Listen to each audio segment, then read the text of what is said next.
Hey, yeah, beam me up.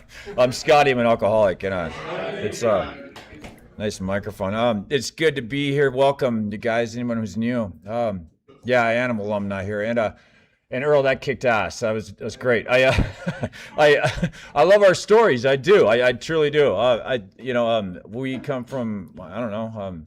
We're fucking crazy, and I remember staying outside. I was at Cry Help once in 2009, and God, it lasted like 2 weeks, and they kicked me out. And like 4 days later, I got busted stealing 4 DVDs from the Disney store on Hollywood Boulevard, and I caught a case on that one too because I tried running, right, and they got me for second-degree robbery, and that's funny when you show up on the yard, look at your paperwork. It's like whatever, I'm here for stealing DVDs from Disney store,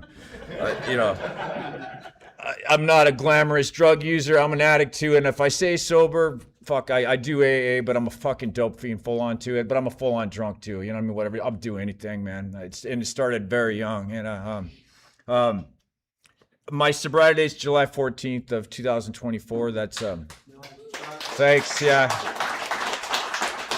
I appreciate the applause. It's kind of like applauding when someone is jumping out of a burning building. But it's appropriate and it's cool. And I had a sobriety date before March. That's Bastille Day, by the way, July 14th, and which is a holiday when the French they end up cutting off the heads of the king and the queen or something like that. And but I had another one where March 15, 2013, which is the Ides of March. They ended up killing Caesar on that day, and I had other ones too. I had like September 28th. I'm not sure the historical significance of that date, but it might have been National Puppy Day or whatever, but I don't know. But I've had many, and I've tried this for a long time because I love the effects of drugs and alcohol. I fucking love them, man. I would die for them. So to stand here today, sober, clean, and it's awkward. It's like I remember going to being in Fred Brown, and then Roxy or the program would make us go to like these dances, and like the Beacon House dances, and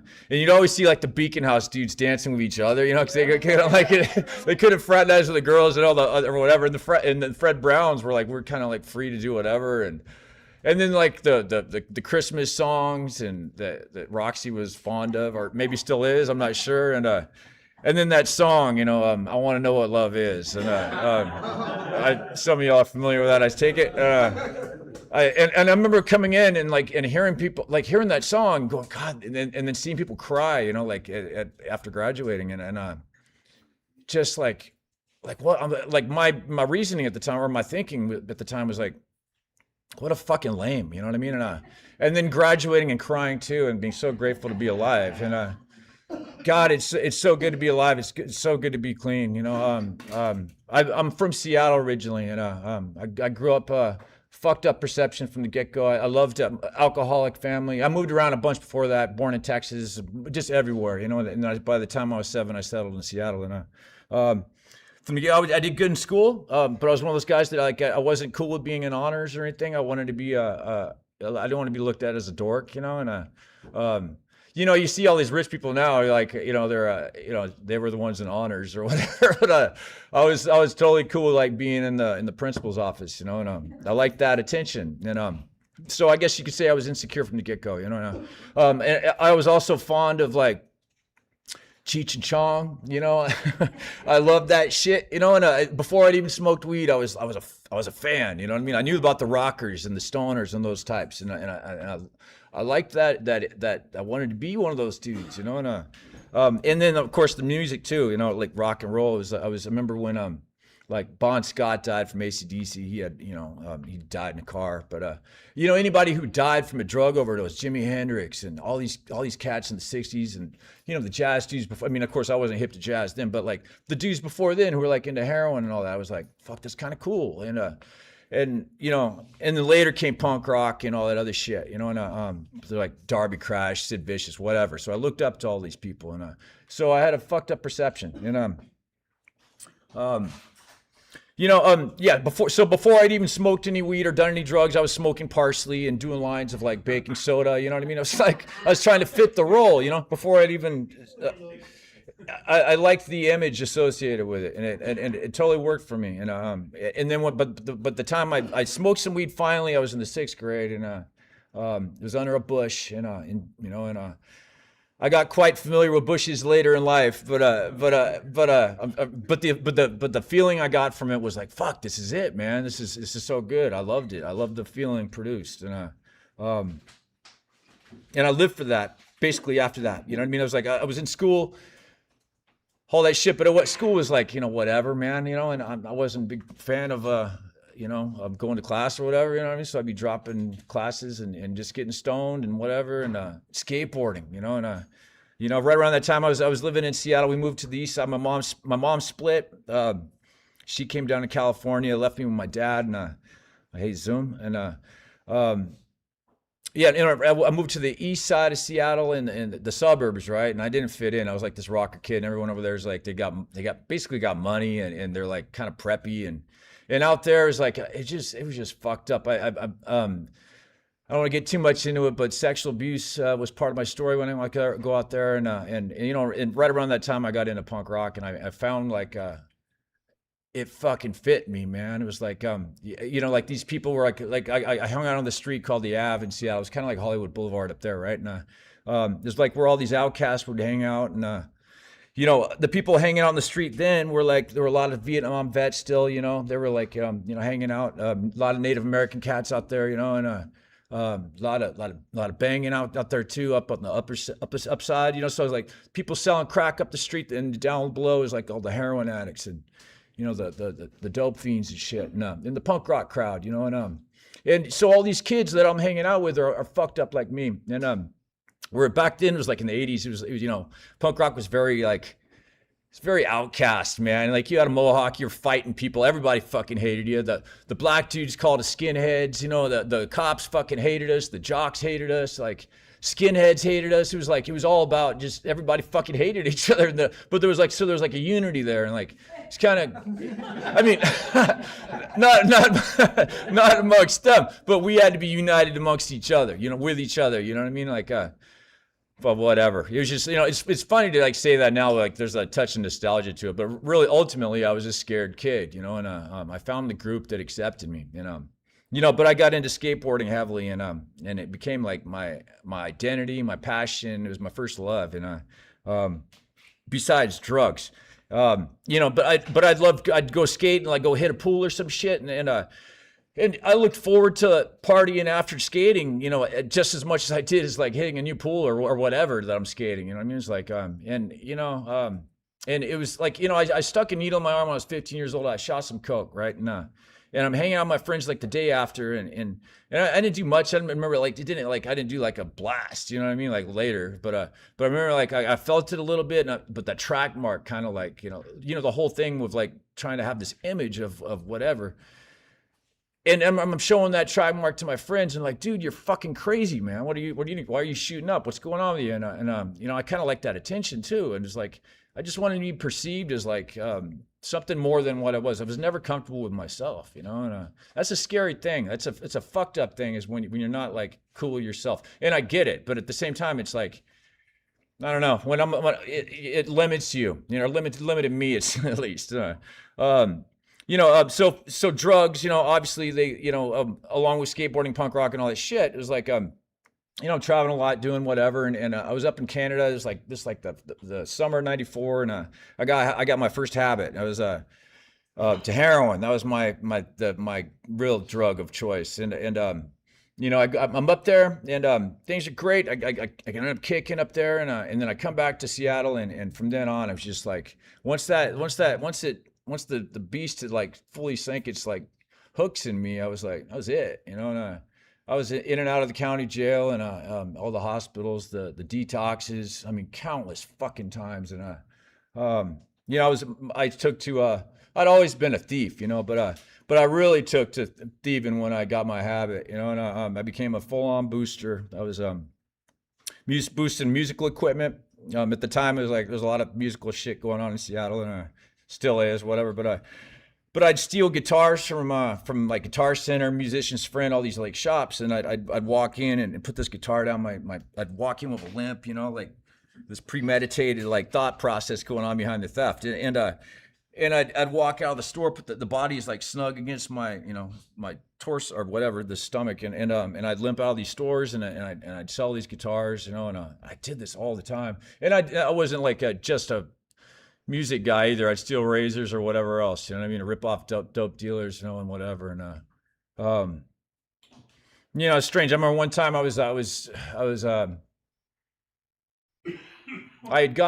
talked to my dad. He's like, son, my dad's sober, and he just took 47 years, and we have a relationship today because of this, and which is beautiful. And but back then, he's visiting me in jail, and like he's in and out of jail all the time. And I remember him coming to visit me one time. He's like, I can't do this anymore. I can't see the clanging of the doors is just too much for me, and I understood where he was coming from, but at the same time, it's like, yeah, I don't know, whatever. It was just one of those things. At the time, it was, fuck you. You know what I mean? That's fucked up. Your son, and it's a part of this is your fault. Blaming everyone else for my problems, and but I'd made the decision to go into a rehab, and he bought me a carton of smokes, and I was stoked. I was like, I show up at this rehab, like, I see the shit on the walls, this God stuff and unity and whatever it is, man. All those words, man. Besides, I wasn't jiving with it. And I saw there was like this kumbaya approach, and it wasn't my fucking thing. I lasted 3 hours, and I split and sold the carton of smokes and picked up some dope, and I remember like feeling the shame and the guilt, after that. But it was like, but whatever, man. That shame and that guilt could easily be quelled by a shot of dope, and so, it was just one of those things. Another, I don't know, another instance in which, I felt guilty about something. My dad, right around that time, I was trying to buy some crack downtown, went into an alley with these three, they're bloods, and they fucking robbed me. Duh. And so I wake up, I wake up in Harborview Hospital, right? It's kind of like USC's General Hospital, right? And I've got this concussion. They got me with a brick. My clothes are destroyed. I'm in a gown, and I remember my dad like standing over me, and God, I just like the pain that we inflict on people, like in our using and drinking. Of course, that doesn't mean anything at the time, but like, it's a strange thing to put people through all that, but of course I left that hospital. I wanted to get on methadone, and they want to give me it. So they want to give me some clonidine or some shit. And I was like, all right, fuck you guys. I'll show you, so I split in my gown, and I'm jumping on the bus, and I show up at my friend Callie's place, and, like, call the dealer, you know what I mean? Like, and back to fucking square, same shit. And, soon after I got busted for, this is in 2000, and, I got busted for stealing a guitar at, anyway, some place I got busted, and the dude had a heart condition. He was one of two guys who grabbed me, and this dude flopped, right? And so the ambulance showed up, and I didn't know that he flopped, and I thought they were there for me, and I'm telling these cops, I'm like, look, I'm all right, just bring me to jail, Actually, I'm trying to like, just let me go, I won't do it again, but they're like, it's not for you, dude. It's like, it's for that guy, and fortunately, nothing happened to him, or else, But anyways, I got out of jail, and I skipped out. I was scared. I thought that I had like I did have another warrant, but fortunately, he didn't die, or I'd have another case or some other shit, And I come out here to California on the run. Came to Pedro actually first. My dead ex-girlfriend was from here. Rest her soul. But we came here in Long Beach, and so I got hip to all the spots on PCH and like the hotels, and and having the dealer that would meet you up fucking wherever, man, and all that shit. And this before I got hit to MacArthur Park and Skid Row and all that, But I come out to Long Beach, man, and the fucking All 8 and the what was it, the one on Cherry and PCH, the Monterey, I think it is, and yeah, and and shit was jumping back then. Yeah, like 25 years ago, 30 years ago, it was like. It was cracking, and there was like shit going. It was all night, and shit was going down. And my favorite was this one on Anaheim and Chestnut. It was like 25 a night, and it was hella crack there, and it was just like, It was a fucking shithole, man. It was nothing but roaches and crack, It was like, and hookers, and I was like, all right, cool, like this is my spot, Like I could do this, and but there are plenty of times where I'm sleeping outside too, man. But that also came, when I left Seattle, I was sleeping on the side of a I-5 freeway, and I had a little tent set up, and they actually evicted me from that tent. I had a sign that said you have to move all your property within like 24 hours or something. Anyways, so I'm down here, and I'm doing the same shit, I'm boosting all that, and at the time it was DVDs were my thing, and I moved on from before I was stealing a lot of videotapes, and so I get caught, and they offer me 16 months with half, right? And I'm like, all right, fuck it, I'll talk to my the lawyer said it was a good idea that I do so because I had a warrant in Orange County, and they didn't even know about the one in Seattle yet. But so I go to Delano, I do my reception gig, or whatever, and they're like, yeah, you go to level 1, and because of that warrant in Seattle, they threw me to Corcoran 3C, and I show up in that yard. It just kicked off between the Northerners and the homies, right? And so shit's locked down. It was the tension. You can feel it, man. Like it was crazy. I remember like tripping on the Mini 14 and all that shit, and the catwalks, and the real yard. And I just signed up. I'm supposed to go to Snoopy. You know what I mean? Like some boot camp shit or whatever. You know what I mean? Like, you know what I mean? I'm a minor dude in this like scheme of things, right? And just got caught up in some shit, you know what I mean? Like, but I'm sitting there, I'm smoking one day in the white section, and where the homies kick it and all that. There used to be a weight pile there. They moved all that shit. You probably remember that shit. And but anyways, I'm sitting there smoking with this dude named Haas from East LA, and he got sentenced all day back in the early 90s, and back when they were just throwing that shit around, like just locking people up. And anyways, I'm sitting there, and this dude's like, he ain't ever getting out, you know what I mean? And I remember like, fuck, we're smoking these, the rollies, the bugler and shit. And I remember like I made a promise to myself right then that I was like, I'm gonna do this. I'm gonna get out of this case. I'm gonna jump into a treatment center, and I'm gonna do this, And I never saw Hosky, and I don't know what happened to him, but I remember like the look in his eyes, like he knew he wasn't getting out, and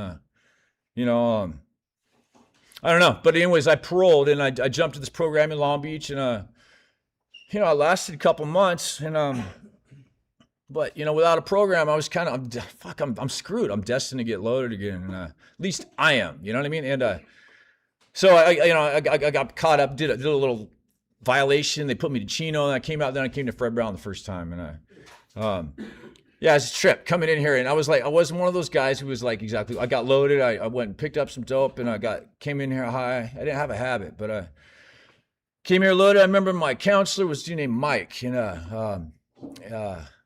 can't remember his last name, but Russian last name, I think, and anyways, I was like, fuck, this is the guy who's like, he's making us do our chores and the whole double scrub shit and all that, and like, he's like, that's not acceptable. He's an ex-Marine, and he's like, that's not clean enough and all this shit, and I'm like, what the fuck's going on here, man? These people are crazy, and then, the groups and all that, and they wanted me to write an autobiography and all that, and I ended up writing, at that time, it was like, I think I had the record for the longest autobiography at Fred Brown at that time. It was like, it's one of the things that really got me into writing. One of the things that got me into writing.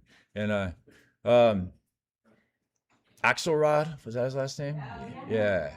And that's what I hear. And good dude, and send him my love, absolutely. And anyways, I jumped into a sober living out here. I don't know, get like 5 months. That's kind of my story for years, was like I get like 3, 4, 5 months. Sobriety sounded good, you know what I mean, on one level, but I still have that lust for the drugs. I still like to get fucked up, and it's hard to go from that person that's like, God, there's so much pain involved from going from that person of like, I don't know, wanting this, like coming in and willing and wanting to change and all that, but and then getting loaded again, it's like, it's hard to like to actually, to have faith in something beyond just what's in your face, man. I remember sitting in being into sober living somewhere, and I'm trying to get a job at one of those, like a fucking warehouse or some shit, and they wouldn't hire me because I'm a felon, and it wasn't even that bad, you know what I mean? Like, but they wouldn't hire me, and I just felt like so defeated, like I just, like, life was just never gonna be for me at all, you know what I mean? And and I'd give up, I'd always give up, and it's a sad thing. I came here that first time I graduated to the I want to know what love is and all that, and foreigner I think or whatever, and I got loaded. I came back and I had this like fucking tantrum. And I stormed in there while they're doing a group, and I tore my star off the wall, and I ripped it up in like dramatic fashion, and it was just insane. And yeah. Anyways, soon after I got hip to like MacArthur Park and Skid Row, and man, I was sleeping on. I do film now, so I was doing a shoot last month or last year on 6th and Hope, and I was like staying in the staircase right on Hope Street, man. I just start bawling, like fuck, I can't believe my life today, like where it was, man. Like I remember like seeing, like looking at this pile of shit, you know what I mean? Like shit, you know what I mean? Like cardboard, all that, yeah, exactly, and the rats, all that, and it's crazy. So anyways, I did four terms, all the small shit. My last one was for the Disney store fiasco, and that grand heist, yeah, yeah, I know.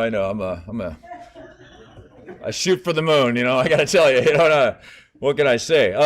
But I end up, but being locked up, it's like, like I hook up with this chick, sending, the hookup letters, all that shit. And this chick's from Chicago, and she's like, why don't you just come out here, and at the time I had this parole agent downtown. He's like, man, I'm gonna put you somewhere. I'm gonna put you in like the Royal Palms or some shit, and I'm like, no, fuck that. I'll get loaded for sure if I go out to Royal Palms. So I get a GR bed over at the Panama on the nickel, like, and I'm staying right there, cracks right there, Actually, I had a meeting. I remember I've been exposed to AA. I've been going to like meetings, NA meetings, all that shit for quite some time, and here and there. And but they had a meeting down there, and I'd like shy from those people. I didn't want them to. I didn't want to see them. I didn't want them to see me. And I'd shoot back up to my room and do my drugs. I'm just like, that was on a good day. That was like when that 2 weeks of when that GR bed lasted. And you might be able to get a week extension or something. Anyways, and it's back to the streets after that.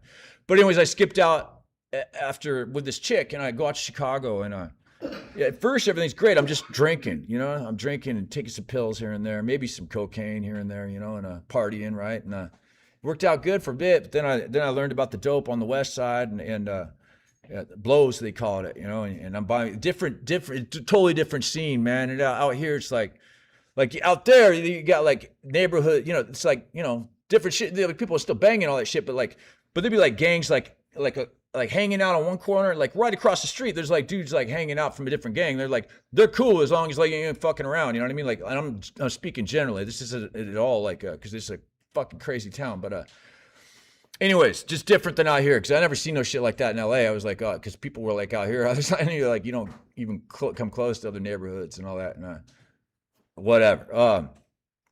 Yeah, so anyways, I'm out there on the west side scoring all that shit. They picked me up one night on Pulaski and Lake, and and they brought me back in, and I was parolee at large, and they flew me back to Los Angeles. I had another one of those moments, on that plane and in LAX, or sitting in O'Hare, and I was like, fuck, when I get out this time, I'm gonna walk the line, and I got out. There's like right at the time they were doing that, whatever that prop's called, man, like yeah, it's right, and I get it. So I didn't have to do shit on that violation. I did like 4 months on it, instead of a year or whatever the fuck in Chino or some shit. I don't know, well, actually probably not Chino anymore, but wherever. And I get out, and I'm putting, you put your laces back in your shoes, right? And I'm sitting at Union Station, and I had all these promises, these great ideas of getting sober, getting clean, and I'm putting the laces in my shoes, and I see a dope deal go down right there, and within a few minutes I got a new dealer, man. It's just like that, and like all those promises, all the promises that I make to myself about staying clean, and the desperation that I feel, the pain and sorrow that I'm feeling, that I'm causing to the world around me, doesn't mean a goddamn thing when it comes down to it, because ultimately I'm a drug addict and a dope fiend and an alcoholic, and I will fucking use anything to get that effect. And it's a strange thing to come in here and oh, thanks.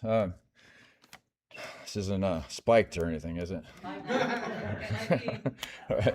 I don't know how much time I got, but I got in 2013. I came in. I started working a program. March 15, 2013. I came in after coming to Fred another 2 times, and I did get a graduation star, 2 different stars on there. You can look around. There's probably Scotty Hayes on one of. Anyways, that weren't ripped off. And I ended up I jumped in. I got like this shitty phone gig. I was like calling, like trying to sell people timeshares or some shit. And a fucked up job. But like, I started like I got a sponsor. I started doing things that were suggested around here. I became a service. I was doing panels going into detoxes and not listening to my head, because if I listen to my head, like you guys fucking hate me. You know what I mean? It's just I'm like you know what I mean? Like whatever. But I started being a service, and I started feeling better about myself, and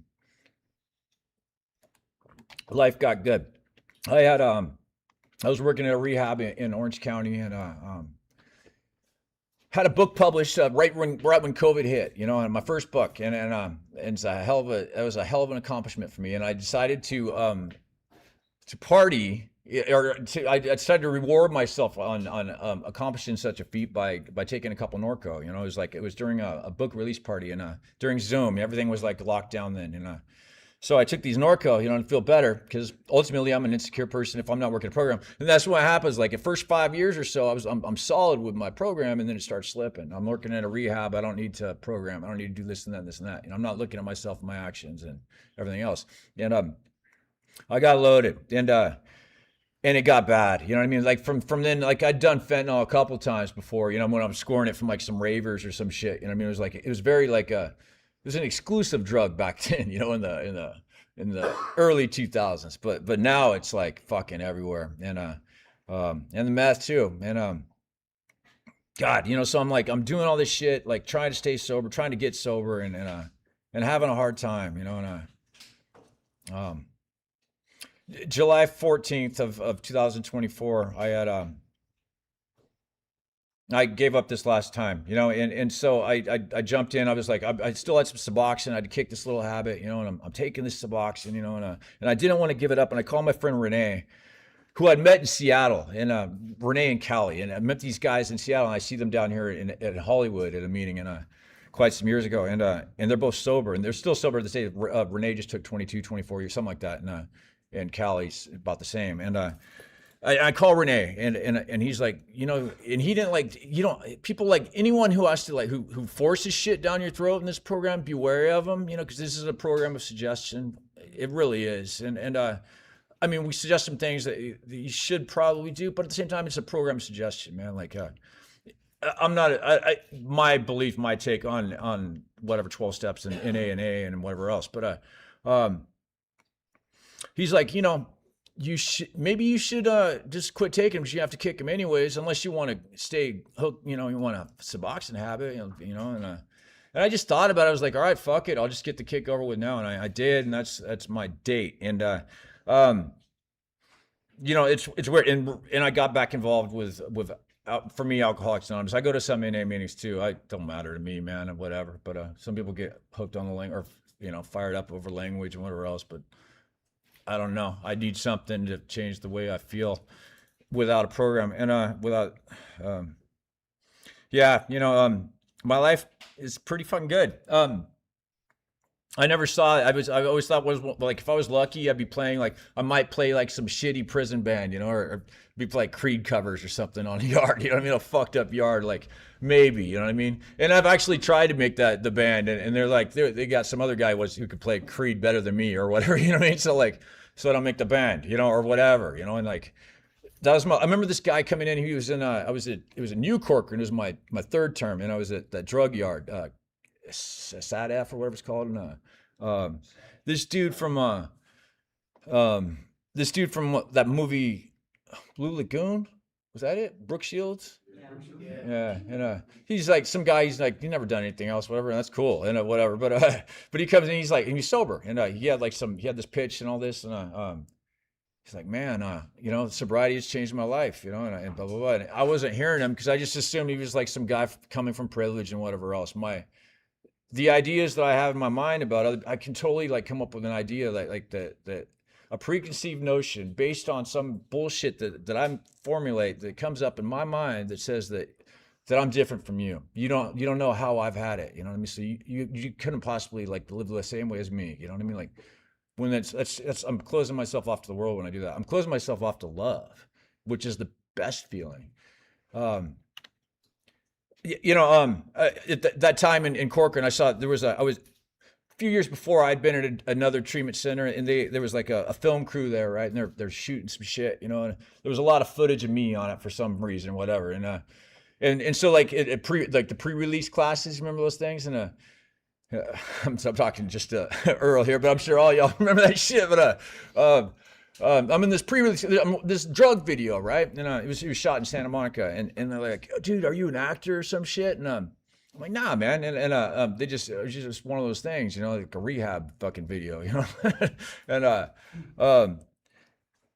it was just crazy because like a few years ago, I started getting into like the whole film thing. My friend Jack, he had this movie on, he's spoken here before, but he had this movie put out by his band, and so he used me for like one part, and then he also used me in a short movie. And he's a photographer also, so he was like using taking some shots, and the shots, he's kind of he likes dark photography, kind of fucked up shit, which I can relate to, but I used him as headshots, and my mom, she's an actress, right? And like not a successful one, but she's, she got me like hip to this, like, I can go in and start doing some like, background stuff and all that. There's all that shit in LA, man. Like anybody can fucking do it. And, so I was all right, sure, I'll give it a go. And and I started like submitting to these gigs, and most of the shit I get is like, I am background, like you blink, you miss me, but I've landed some like cool ones too. Like I was just a couple weeks ago, I did this, and I'm not bragging at all. This is just like coming from someone who's like,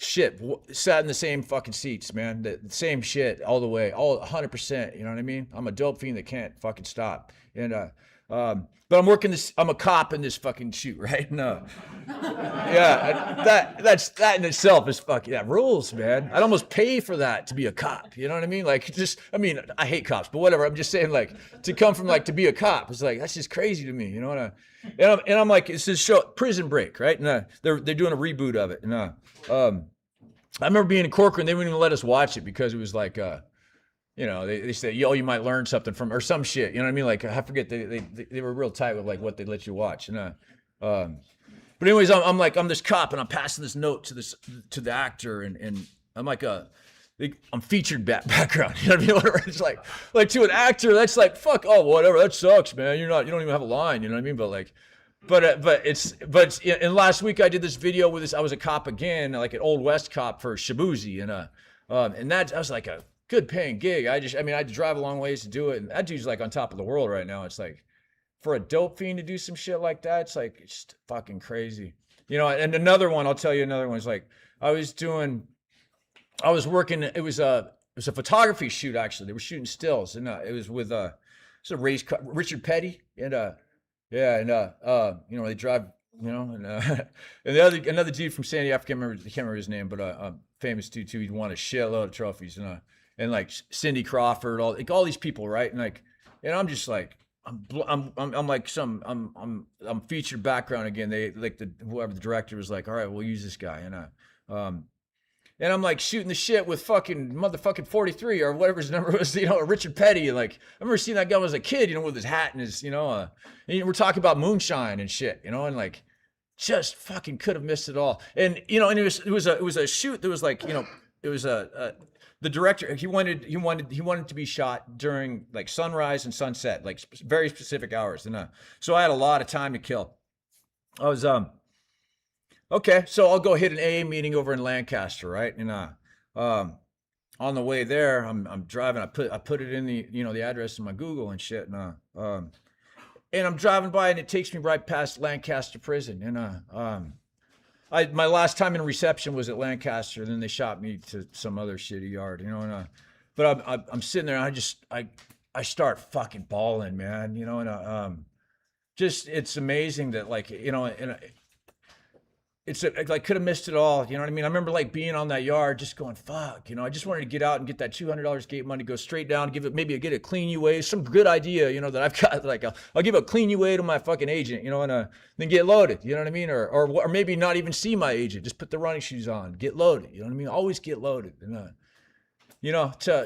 to wake up today, I didn't wake up with the obsession to drink or use today. That's crazy, man. And, yeah, before I came here, I'll end real quick, all right? But you guys have been sitting long enough. But I took a walk along the beach, you know, and I see these like kids playing, you know, like three little girls and this little boy. They're very young and like and they're splashing each other with water. It's beautiful, you know. And I remember like walking on 2000 or 3000 one time. You know, I was kicking dope and I'm walking past the cell, you know, and it was a whole homie cell, you know, and like but they have this dude hogtied in there and like and I don't know what the fuck's going on, you know what I mean? But I ain't saying shit, you know. I'm living that life, you know. Like, oh, there's some excuse me, officer, you know what I mean? I'm not that dude, you know. And but it's just sad, you know, to have lived that life and to be stuck in that like way of thinking. And I don't know. This program NA and AA have changed my life, man.